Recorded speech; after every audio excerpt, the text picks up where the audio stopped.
শাহবাগ প্রজন্ম চত্বর ভেঙে তৈরি করা হবে জুলাই মনুমেন্ট। রাজধানীর শাহবাগে প্রজন্ম চত্বর নামে পরিচিত ইলেকট্রনিক বিলবোর্ডটি ভেঙে ফেলা হয়েছে।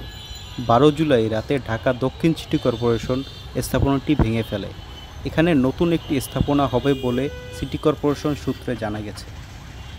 2013 সালের ফেব্রুয়ারিতে যুদ্ধাপরাধীদের বিচার দাবিতে প্রতিষ্ঠিত হয় গণজাগরণ মঞ্চ। সেই গণজাগরণ মঞ্চের কেন্দ্রবিন্দু ছিল শাহবাগ প্রজন্ম চত্বর। কালের পরিক্রমায় ও রাজনৈতিক পট পরিবর্তনে গণজাগরণ মঞ্চ হারিয়ে গেলেও শাহবাগ প্রজন্ম চত্বরের বিলবোর্ডটি পরিচিত ছিল গণজাগরণ মঞ্চের ভাস্কর্য হিসাবে। সেই ভাস্কর্যটি 12 জুলাই মধ্যরাতে বুলডোজার দিয়ে ভেঙে ফেলা হয়েছিল।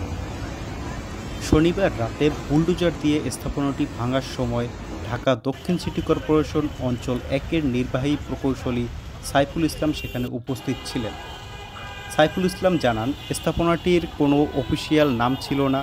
সেখানে ত্রিকোণাকৃতির বিজ্ঞাপনী সংস্থার ইলেকট্রনিক বিলবোর্ড ছিল। দীর্ঘদিন সেটি পরিত্যক্ত থাকায় সেটাকে ভেঙে ফেলা হয়েছে। এদিকে ঢাকা দক্ষিণ সিটি কর্পোরেশনের প্রশাসক মোহাম্মদ শাহজাহান মিয়া বলেন, পূর্ত মন্ত্রণালয়ের মাধ্যমে তিনি শুনেছেন সরকার দেশের 64টি জেলায় যে জুলাই মনুমেন্ট তৈরির সিদ্ধান্ত নিয়েছিল, এর মধ্যে ঢাকার জুলাই মনুমেন্টটি শাহবাগের যে অংশে এই স্থাপনাটি নির্মিত হয়েছিল সেখানেই তৈরি করা হবে।